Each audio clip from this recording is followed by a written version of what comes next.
Et yop tout le monde, on se retrouve aujourd'hui pour une nouvelle vidéo World of Warcraft Battle for Azeroth, partie Zandalar. On avait fait la partie Kultiras hier, donc un petit résumé de hier, on avait vu les différentes régions de Kultiras. On avait expliqué on avait expliqué comment on arrivait à Kultiras, donc comment Jaina était perçue comme une traîtresse, que Kultiras ne voulait pas, selon Catherine Port-Vaillant et selon Dame Corsandre, ne voulait pas intégrer l'Alliance, donc ne pas les aider. Aujourd'hui, on va plutôt s'intéresser à la partie Zandalar, la partie des Hordes. Moi, j'ai commencé par la partie Alliance parce que je suis plus du côté Alliance, même si je joue aussi du côté Horde. Je joue des deux côtés, mais je joue plus du côté Alliance. Donc voilà. Alors à Zandalar. Déjà, comment on va arriver sur Zandalar? Pour arriver sur Zandalar, on va sauver 2 personnes qui sont capturées à Hurlevent. Zul, le prophète qu'on avait déjà rencontré en Pandari, et la princesse Talanji, fille du roi Rastakhan, qui est le roi de l'Empire Randalari. Donc voilà. On va les sauver en s'infiltrant dans Hurlevent. Donc on ne sait pas comment ils sont arrivés là, on n'en a aucune idée. Donc voilà, on les sauve, on les aide. Après on se fait pourchasser par Jaina, on se fait pourchasser par Jane Gristet, par Anduin. Et Zul va mettre un feu, je sais plus parler, va mettre feu à la ville, va mettre le feu à la ville. Et Zul va savoir que Jaina va aller plus tôt sauver le vent que les pourchasser. Comment Zul peut le savoir? Ça on le sait pas. Donc ensuite, ils vont prendre des bateaux, mais ils vont se faire poursuivre par l'Alliance. Ce sera plus simple si je vous montre la vidéo. Je fais une petite coupure, je reviens. C'est parti. On dirait que ces chiens de l'Alliance ont perdu notre trace. Bien. Notre voyage est presque terminé. Puissent les attentes de la Dame Noire être satisfaites. Elle semble très puissante, sûre d'elle, déterminée. C'est un grand honneur de servir ma reine. Ma princesse fait elle aussi preuve d'audace et de caractère. Sa relation avec notre roi a souvent été conflictuelle.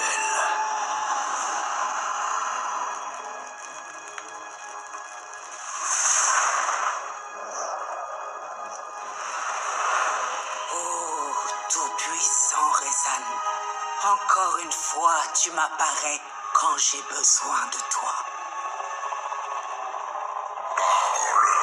Je suis disposé à t'écouter. J'ai sollicité l'aide de la Horde, mais je crains que mon père désapprouve mes choix. Guide-moi, ô puissant loi des rois et des reines. La loi, c'est une entité troll. Rien m'échappe à mon regard. Je perçois ta témérité, ta force, la crainte qui anime tes ennemis. Ceux qui cherchent à te nuire sont ici. Donc l'Alliance elle est là. À couvert! Cap sur les brumes! Impossible d'avancer! Le vent est contre nous! Le navire prend l'eau!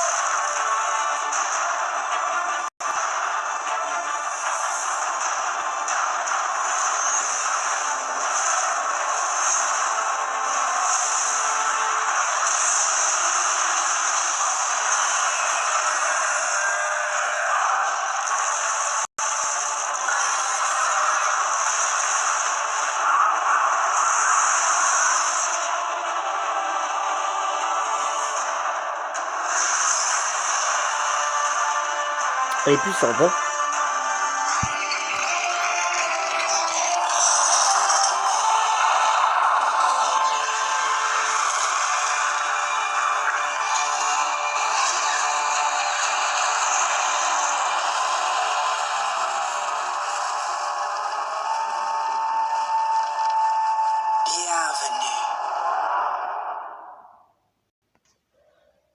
Voilà, donc là on voit que la Horde, qui a beau s'enfuir de Hurlevent, qui a beau que Zoul a mis le feu, l'Alliance arrive quand même à les poursuivre. Donc elle arrive quand même à les rattraper, malgré que Zoul a tout fait pour pas qu'ils les rattrapent, ils réussissent. Mais comme on voit, donc déjà il y a le Loa Rezan. Donc qu'est-ce qu'un Loa? Un Loa, c'est un dieu sauvage. Si vous préférez un dieu troll. Donc les trolls ils vénèrent les Loas. Donc là c'était le Loa Rezan. Et Rezan c'est le Loa des rois. Je ferai une vidéo sur lui, je ferai une vidéo sur les autres Loas. Il y a le Loa Bon Samedi je crois, qui est le Loa de la mort. Il y a le Loa Iric, qui est le Loa du sang. Il y a le Loa Torga, qui est le Loa... je sais plus qu'est-ce qu'il fait. Bon, c'est le Loa des Tortolans, ça je sais, parce que raconte des histoires et tout, mais je sais plus c'est le Loa de quoi. Mais donc il s'appelle... et après, je crois que c'est tout. Il y a 4 Loas. Attends. Ouais, il y a 4 ou 5 Loas. Et donc voilà, donc ça c'était pour les Loas, donc enfin la parenthèse. Donc il y a le Loa Rezan qui va venir en aide à Talanji pour battre l'Alliance. Pour battre les navires, dans le sens qu'en fait elle va invoquer Rezan. Enfin, Rezan entre guillemets, elle va l'invoquer, elle va inventer plutôt un avatar, on va dire, qui va pousser le bateau plus vite, donc plus rapidement, comme ça ils vont être sauvés, après les bateaux Zandalari, qui vont brûler les bateaux de l'Alliance. Donc après ils arrivent à Zandalar, ils vont plutôt dans la capitale d'Azaralor. Donc je vais vous montrer l'image tout de suite. Donc d'Azaralor, qui est la capitale de Zandalar, qui se trouve à Zuldazar. Donc Zandalar, c'est on va dire un continent entre guillemets, enfin une île. Et dans l'île il y a 3 régions, Zuldazar, Vol'dun et Nazmir. Donc là, Dazaralor, elle est dans Zuldazar. Donc voilà, donc on arrive à Zuldazar, on marche, après on va s'entretenir avec le roi. Il y a d'abord le général, je sais plus son nom, mais c'est un troll, du conseil Zanchouli. Donc le conseil Zanchouli, c'est ceux qui conseillent le roi Rastakhan. Donc il va d'abord bloquer le passage, mais bon, après il va laisser passer, c'est de s'entretenir avec le roi. Donc voilà, donc le roi Rastakhan nous nomme porte-parole de la Horde. Donc voilà. Maintenant, on va parler des régions. On va commencer par celle que j'ai pour moi le moins aimée, qui est pour moi Zuldazar. Alors, j'ai le moins aimé cette région. Donc, Zuldazar, comment je vais pouvoir expliquer ça? Zuldazar, en fait, c'est là où tu t'entretiens un peu avec le roi, où le conseil Zanchouli, une personne du conseil Zanchouli te demande, ou vous demande au héros d'Azeroth, de piéger, de tuer les traîtres qu'il y a au sein de Dazaralor. Parce qu'il faut savoir qu'à Dazaralor, il y a des traîtres. Hein. Donc nous, en tant que héros d'Azeroth, on va entre guillemets purger la ville, essayer de tuer les traîtres. Donc ensuite, on fait aussi le premier chapitre, c'est aussi avec Zoul. Donc Zoul, le prophète, avec qui que tu vas aller tuer un de ses disciples qui est passé, on va dire, du côté obscur de la force, donc qui est passé du côté méchant, que tu vas tuer. Ensuite, le roi Rastakhan se fait trahir justement par Zoul. Zoul qui s'est allié au dieu du sang, qui est Gun. Donc Gun est considéré comme le 5e dieu très ancien. Dieu très ancien, je le rappelle, mais je l'avais dit dans la précédente vidéo. Dieu très ancien, c'est des créatures qui sont envoyées par les seigneurs du vide pour corrompre le titan de la planète pour en faire un titan noir. Donc Zoul et avec le dieu du sang, Gun, qui Gun peut être considéré comme un 5e dieu très ancien. Mais bon, à la base, il n'a pas été vraiment créé pour ça, mais j'en ferai une histoire à part entière sur Gun. Donc voilà ce que j'avais à dire. Donc Zoul prend le contrôle de la ville. Rastakhan, blessé, mais il n'est pas mort, mais gravement blessé. Pardon, on part dans un village à part. Donc voilà, après il convoque le loi des rois, et nanana, etc. Le loi des rois, après, il meurt pas, mais passe aussi du côté obscur à cause de Zul. Zul arrive à corrompre le loi des rois. Donc Rezan passe du côté de Zul. Contre son gré, mais passe du côté de Zul. Donc, il devient un loi corrompu qu'on va tuer dans un des donjons. Voilà. Ensuite, je crois que c'est tout, voilà. Après, on va essayer d'aller récupérer Dazar Alor. On réussit. Sauf que pendant la bataille de Dazar Alor, le dernier sceau, donc le sceau de Zuldazar, qui retenait Goun de sa prison, est détruit par Mithrax le Disloqueur. Mithrax le Disloqueur est un serviteur des dieux très anciens qui a été libéré à Vol'dun. Vol'dun, on va en parler après. Donc, il a été libéré à Vol'dun. Donc, malgré, on arrive à tuer Zul. Zul meurt.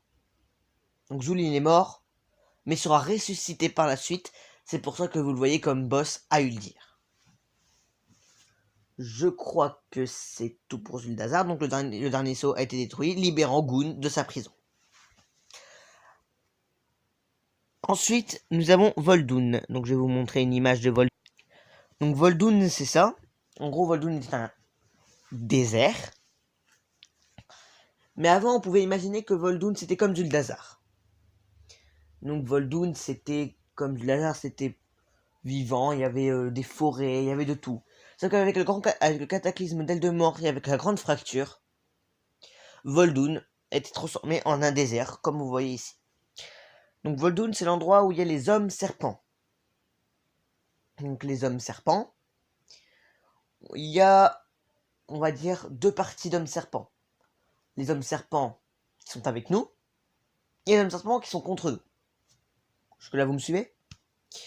Nous, on va s'allier avec les hommes serpents qui sont restés fidèles à Cephralis. Cephralis, je crois pas que c'est un loi, mais c'était le... Je sais plus, Cephralis, je crois que c'était le chef des hommes serpents. Bon, corrigez-moi dans les commentaires si je fais une erreur, parce que je ne me rappelle plus si c'est un loi ou quoi, Cephralis. Mais bref. Donc Cephralis, Cephralis, il va se sacrifier pour, justement, enfermer Mithrax le Disloqueur. La créature, le serviteur des dieux très anciens, qui va te détruire après Zuldazar. Mais, encore, à Vol'dun, là, il est encore enfermé. Sauf que le général, je retiens jamais son nom, qui nous avait déjà bloqué l'accès, qui voulait pas qu'on passe pour aller voir le roi Astakan, est à Vol'dun. Et qu'est-ce qu'il fait à Vol'dun? Il s'est allié avec les hommes serpents qui sont contre nous. Le chef des hommes serpents qui sont contre nous. Et avec l'aide de cet homme serpent, ils vont réveiller Mithrax le Disloqueur. Quand Mithrax le Disloqueur est réveillé, il se réveille. Et au moment où il se réveille, comment expliquer? Le sceau de Vol'dun est détruit. Donc, avant Zuldazar, il y avait 3 sceaux. Récapituler. Le sceau de Nazmir qui était le premier détruit. Je vais expliquer pourquoi quand on voit être un Nazmir. Le deuxième sceau détruit est Vol'dun.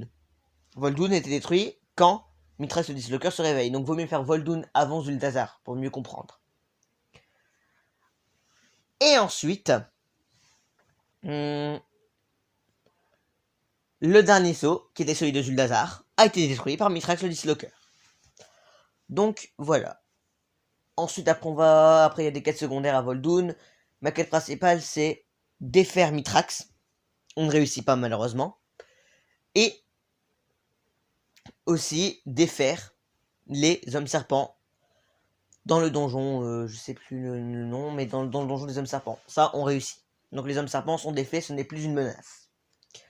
Ensuite, il y a la dernière région qui est Nazmir. Donc attendez que je trouve l'image.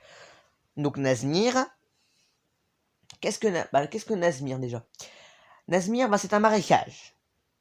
Avant, Nazmir était comme Zuldazar, mais a été pas par la grande fracture. Ça, c'est l'inverse de Vol'dun. Vol'dun devient désert à cause de la grande fracture et du cataclysme. Nazmir a surtout 80% des terres de Nazmir ont été englouties sous l'eau et c'est devenu un marécage à cause du cataclysme d'Eldemort. Nazmir a été fortement touché et est devenu ce que vous voyez à l'écran. Un marécage. Donc qu'est-ce qu'on va rencontrer à Nazmir? À Nazmir, on va rencontrer les trolls de sang. Mais qu'est-ce que les trolls de sang? Les trolls de sang vénèrent Goun. le dieu du sang, qui est considéré comme un 5e dieu très ancien. Donc là-bas, on va en Azmir avec la princesse Talanji pour principalement défaire les trolls de sang. Surtout la grande prêtresse des trolls de sang, je sais plus son nom, qui arrête pas de fuir, qu'on doit toujours la battre, mais à la fin on la tue. Quand on est à côté, au dernier chapitre, à côté de Talok. Talok, c'est le premier boss du raid Uldir. Donc voilà, c'était ma région préférée. Ou là, ah voilà, j'avais oublié le Loa des grenouilles. Aussi, j'avais oublié le Loa des grenouilles tout à l'heure. Donc on va s'allier avec le Loa des grenouilles. On va même pouvoir le contrôler dans un des chapitres. On va aussi rencontrer Bon Samedi. Et le Loa des tortues. Donc, il meurt, le Loa des tortues. Donc il meurt. Donc le Loa des tortues, non, il meurt. Et par les trolls de sang. Iric, qui était le Loa du sang. Avant, c'était pas le Loa du sang, mais il était corrompu par les trolls de sang. Iric, on va le tuer parce que c'est une menace. Il y a un troll qui va être choqué. Ah, vous avez tué un troll un Loa, mais c'est interdit. On n'avait pas trop le choix. C'était soit on le tuait ou soit on mourait. Donc perso, on l'a tué. Donc on a tué le Loa Iric. Le Loa des tortues, il est mort. Il est mort aux mains comment ça s'appelle, des trolls de sang. Il reste donc Bon Samedi, le Loa des morts. Donc lui il est encore vivant. Donc Bon Samedi. Il reste le Loa des grenouilles. Et c'est tout. Parce que Rezan, on le tue dans le donjon. Le Loa des tortues, il meurt. Donc je crois qu'il reste que ces deux-là. Donc voilà. Qu'est-ce que je pourrais encore dire sur la région Nazmir? Donc voilà. Donc sur la région Nazmir, en même temps que le cataclysme de l'aile de mort, le premier sceau a été détruit. Donc le premier sceau qui emprisonnait Goon a été détruit. Il faut savoir que Goon, c'est une expérience ratée des dieux... des dieux très anciens, n'importe quoi. C'est une expérience ratée des titans. Mais ça, je le dirai plus en détail. Donc Uldir, c'est un laboratoire. Un laboratoire, Uldir. Faut le savoir, c'est le raid Uldir, c'est un laboratoire. On ferait une histoire sur Goon et une histoire sur le raid. Donc voilà. Donc le premier sceau a été détruit avec le cataclysme d'Aile de Mort. Il faut savoir qu'avant le cataclysme d'Aile de Mort, la capitale se trouvait à Nazmir. Donc Dazar alors n'était pas Zuldazar avant. Il était à Nazmir. Sauf que les trolls Zandalari ont décidé de partir avant le cataclysme. Mais ils sont partis, ils ont changé, ils sont venus à Zuldazar parce que il y avait des bruits bizarres déjà à Nazmir avant. Des créatures sous terre et tout, donc au bout d'un moment, les Zandalari ont dit hop, c'est bon, nous on part, on va construire notre capitale à Zuldazar, au revoir. Donc ils se sont barrés. Les trolls qui sont restés, après le cataclysme d'Aile de Mort, sont devenus les trolls de sang et servent Goon. Donc, on va défaire les trolls de sang. Malheureusement, les trolls de sang, leur but est de détruire le dernier sceau Zuldazar. Donc le dernier sceau de Zuldazar. Ils vont réussir, mais ça je l'explique à Zuldazar, ils vont réussir. Donc le dernier sceau sera détruit, libérant Goon de sa prison. Les trolls de sang ont réussi leur mission. Mais sans compter nous, héros de Azeroth, on va aller voir Goon et le tuer. Bien sûr, on va pas laisser une menace pareille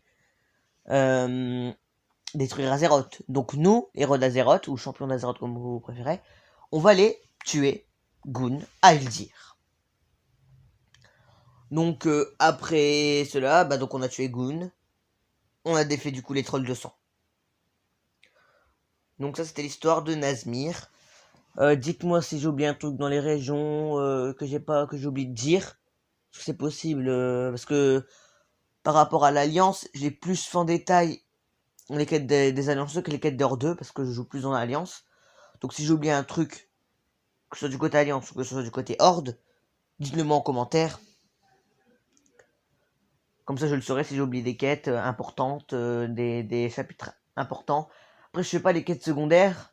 Les quêtes secondaires, j'en parlerai plus si je fais une histoire de chaque région de BFA. Si je fais par exemple Rade de Tiragarde, je parlerai des détails de Rade de Tiragarde. Si je fais, je sais pas moi, Nazmir, je parlerai des détails des quêtes de Nazmir. Nazmir étant ma région préférée pas de Battle for Azeroth, mais de Zandalar, et c'est ma deuxième préférée de Battle for Azeroth. Étant ma préférée de Zandalar, à mon avis, il y aura une histoire dessus, et Drusvar aussi. Parce que Drusvar est ma région préférée de tout BFA. Tout Battle for Azeroth. Donc, à mon avis, ces deux régions auront au moins, je ferai au moins, peut-être pas tous les quêtes, peut-être pas tous les trucs secondaires, mais auront au moins une histoire à part. Le reste, je sais pas trop, parce que Zuldazar, j'ai pas trop aimé. Rade de Tiragarde, j'ai pas trop aimé, mais j'ai bien aimé Vol'dun. Et j'ai bien aimé Vallée Chantorage. Il y a juste Rade de Tiragarde et Zuldazar que j'ai pas du tout aimé. Donc je ne sais pas si je ferai une sur ces régions, mais si vous voulez vraiment que j'en fasse une, je le ferai. Donc je crois que c'est tout ce que j'avais à dire.